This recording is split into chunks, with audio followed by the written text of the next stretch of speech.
안녕하세요. 탁구닥터 탁구 전문의 박경선 코치입니다. 오늘은 저번 시간에 이어서 또 집에서 한번 촬영하는데, 저번에 이렇게 후핸드를 잡아드렸는데 백핸드도 백핸드랑 뭐저 잠플레이 또 플릭이라는 기술이 있는데, 그걸 다시 한번 잡아드리기 위해서 영상을 찍고 있습니다. 백핸드 같은 경우가 칠 때 좀 차이점이 있는데, 후핸드 같은 경우는 이제 오른쪽이라고 하죠. 그래서 오른쪽에서 치는데, 이런 모습을 해서 내 오른쪽 앞에서 친다는 조건이면은, 이 백핸드는 이제 왼쪽보다는 내 몸 앞에서 치는, 그 준비할 때부터 쓸 때 몸 앞에서 준비를 하고 있다가 치는 거면은, 우리 맞는 순간에는 칠 때 맞는 후핸드랑은 같은 모습으로 친다는 조건인데, 이 스는 이 가리키 있죠? 이 저번에도 막대기를 설명드렸는데, 그 후핸드에 뺐을 때 이런 모습, 맞는 순간에 이렇게 제가 이 앞에 오늘은 옆에서 찍고 있는데, 이쪽이 앞일 경우에 백스윙 임팩트 쳐야지 앞으로 간다는 조건인데, 백핸드는 칠 때 이만큼 뺄 수 없고 몸 앞에서 치는 게 해서, 만약에 이쪽이 12시 방향이고 저번에 3시고 이쪽이 9시 방향이면은 뺐을 때 저희가 끝선이라고 설명드리죠. 끝선에서 평행되게 빼라고 하는데, 처음 하시는 분들은 이제 이렇게 좀 붙인 상태에서 옆구리 상태를 이렇게 많이 들지 말고, 미는 방법일 때는 이 상태 있을 때 뺐을 때 9시 방향이면은 뺐을 때 9시나 한 9시 반 정도만 보고 있다가 그대로 밀어주는, 그 백스윙 밀어주기, 백스윙 밀어주기. 항상 기본적으로는 요거 하기 전에 탁구를 안 치더라도 그냥 서서 이렇게 해도 되겠지만, 제일 이상적인 거는 항상 무릎을 숙인 상태에서 항상 칠 때 골반을 같이 쓸 줄 알면은 전신 운동이 그냥 자연스럽게 나오는데, 이걸 힘을 주고 있는 게 아니라 무릎을 약간 숙인 상태에서 골반을 쓸 수 있게끔. 그래서 칠 때 준비할 때 우리가 이론적으로는 후핸드도 이쪽 12시 방향일 경우에 3시나 3시 반, 뺏길 때는 이렇게 많이 뺏는 조건이 아니라 처음에부터 이렇게 들지 않게끔 이렇게 해서 항상 9시나 9시 반 정도에 시작을 해서 그대로 손목을 쓰지 않는 상태에서 밀어주면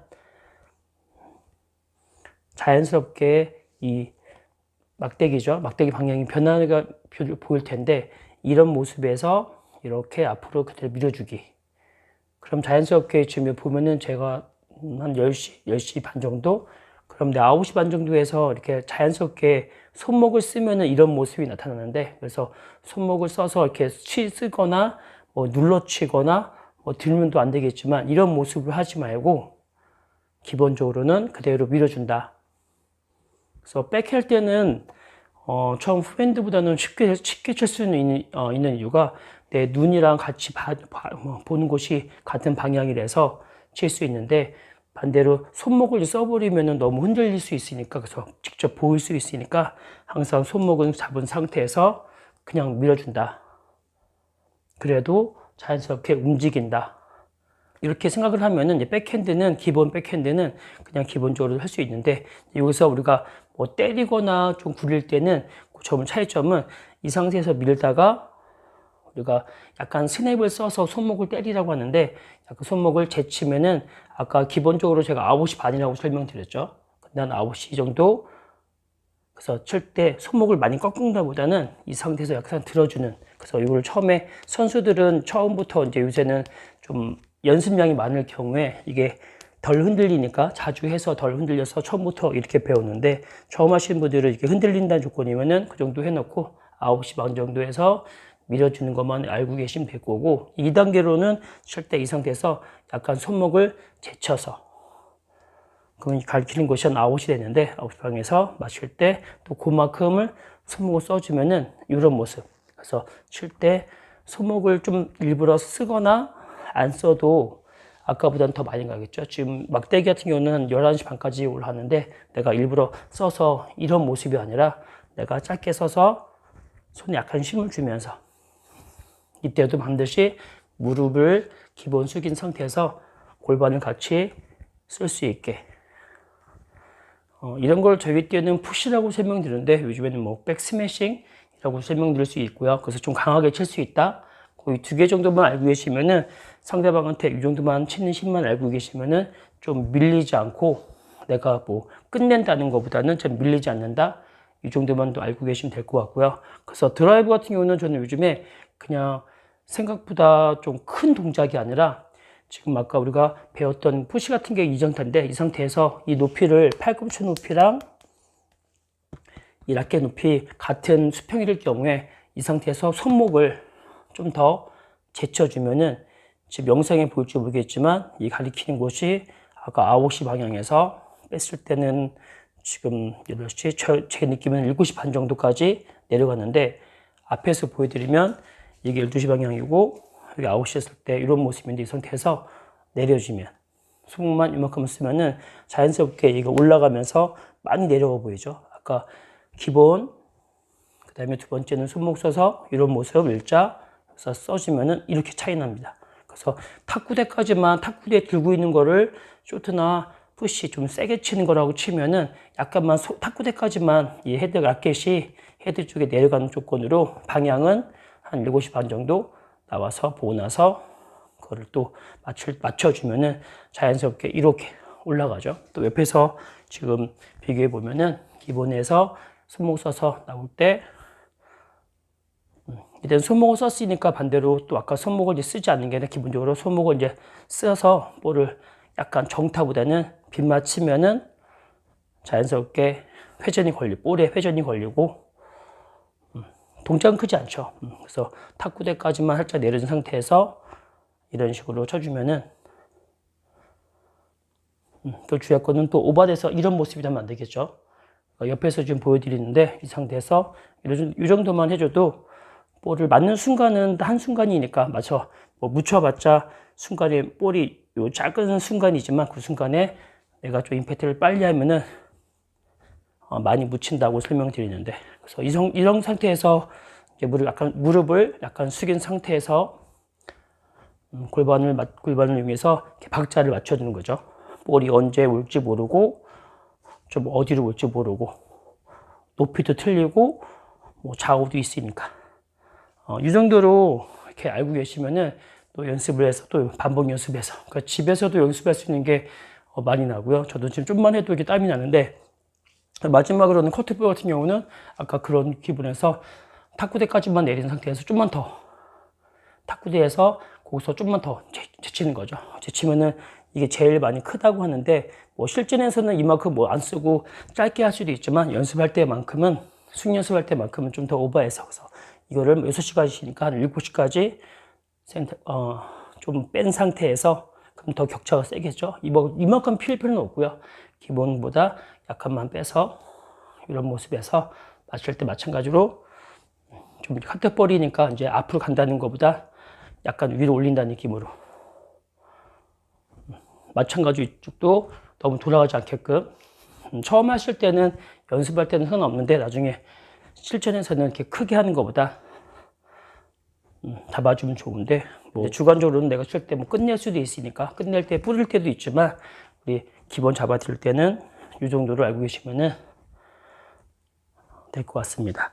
그래서 오늘은 이 백핸드 쪽으로 이렇게 설명드렸는데 이렇게 라켓을 칠 때 이 방향을 미리 나만이 지금 저는 이 잡고 어떤 분들은 잡은 다음에 이 라켓을 이렇게 잡을 수 있겠죠. 잡아서 앞으로 와서 칠 수도 있는데 지금 잡아드리는 거는 이런 모습으로 잡아드렸고요. 플릭이라는 것을 백도 있고 요즘에는 백은 치키타로 많이 쓴다고 설명드리는데 플릭도 있다고 치면은 이 짧은 복식할 때 특히 그냥 들어가서 이 모습이 아니겠죠. 이런 모습이 아니라 절대 이런 모습으로 그러니까 짧게 오더라도 볼이 나오는 공간이 있고 내가 나갈 수 있는 공간이 있으니까 볼이 맞고 나서 내가 치는 여기 이 모습 들어가는 게 아니라 이만큼의 공간이 생기죠. 짧은 볼 이렇게 나오고 투바운드성으로 많이 복식할 때 단식할 때도 많이 나오겠지만 복식할 때는 바로 써먹을 수 있는 바로 사용할 수 있는 방법은 이만큼에서 바로 짧게 오는 조건이 이런 공간이 생기니까 이때 주의할 거는 이런 모습으로 들어오는 게 아니라 항상 이런 식으로 그렇죠? 잡아놓고 그러니까 전 선수 같은 경우는 더 상대방 속이기 위해서는 더 꺾어지지만 기본적인 거는 이런 모습으로 해놓은 다음에 볼이 맞고 나올 때쯤에 맞을 때 방향 같겠죠. 뭐 작은 아까 칠 때 2시 방향 작은 시계라고 설명을 드리는데 또 짧게 치고 그래서 나중에 이 상태에서 그대로 밀어서 직선 코스로 보낼 수 있는 이렇게 해서 밀어서 직선 코스로 보낼 수 있는 방법이 있고요. 그래서 이런 모습을 만들 수 있어야지 상대방 입장에서는 볼이 두 군데에 갈 수 있는 거니까. 잘하실수록 더 이제 더 꺾은 상태에서 더 맞고 이렇게 시어가게 날린다고 하고 커트도 할 수 있고 푸시도 할 수 있고 이렇게 한번 쓸 수 있으니까 기본적으로 이런 모습이 들어가야지 상대방을 속일 수 있고. 그래서 이런 모습으로 들어가는 거는 뭐 볼은 넘길 수 있겠지만 힘이 좀 없을 수 있고 그다음에 방향이 미리 알 수 있으니까 나중에는 이 상태 들어서 속일 수도 있겠지만 기본적으로 열어놓고 상대방을 속인다. 좀 묶어놓고 튀길 수 있는 방법이 이런 모습으로 각을 알고 나서 이런 막대기의 방향을 알고 나면은 아, 백스윙 칠 때랑 좀 다르구나. 좀 알고 계시면 될 것 같고요. 백도 마찬가지겠죠. 그냥 여기서 칠 때 뭐 복식이 아니라 혼자 할 때, 단식할 때 그냥 절로 보낼 때 이 모습이 아니라 보낼 때 이런 모습이 아니라 약간 틀어서 치키테라는 건 이런 모습이겠죠. 그래서 코스가 안 보인다고 하는데 심이랑 코스가 안 보이게 해서 상대방을 좀 제압할 수 있다. 그래서 이 정도로 이런 방법을 미리 알고 나서 뭐 집에서 연습할 때도 그냥 이런 모습이 아니죠. 그래서 저희들이 손목 연습할 때 이런 모습으로 하는 게 아니라 이렇게 아시겠죠? 그 손목 연습할 때 이런 연습을 많이 하고 백도 마찬가지로 이런 모습이 아니라 이렇게 들어서 각을 만들어놔. 이 막대기가 딴 데 봐야지 칠 때 이런 각을 만들 수 있으니까 이 정도를 알고 계서 연습하는 거랑 이렇게 연습하면은 조금 뭐 한쪽으로는 보낼 수 있지만 나중에 이런 모습으로 연습한 사람들이 좀 더 하루하루 쌓이고 나면은 더 이런 게 더 좋은 효과가 나타나니까 이 정도로 알고 계시면은 더 도움이 될 것 같아서 오늘 영상을 찍었습니다. 그래서 저는 뭐 제일 중요한 게 선수들이 잘하는 게 운동할 때는 거의 매일매일 해서 거의 쉬는 날이 없고 뭐 1월 같은 경우만 쉬었었는데 그것도 1월도 집에서 이렇게 연습을 해서 꾸준하게 해서 좀 실력이 늘었으니까 실력 면에서는 탁구장에서도 구장에서도 연습을 하시고 이렇게 집에서도 연습을 하시면은 좀 이게 쌓여서 나중에 남들보다 좀 더 좋은 실력이 있고 그리고 무리하게 팔로만 치는 게 아니라 이런 골반을 이용해서 친다. 이 정도 알고 계시면은 다치지 않고 또 실력도 낼 수 있을 것 같습니다. 그래서 오늘은 또 집에서 찍었고요. 또 다음에는 더 좋은 영상으로 찾아뵙겠습니다. 네, 지금까지 탁구닥터 탁구 전문의 박경선 코치였습니다. 감사합니다.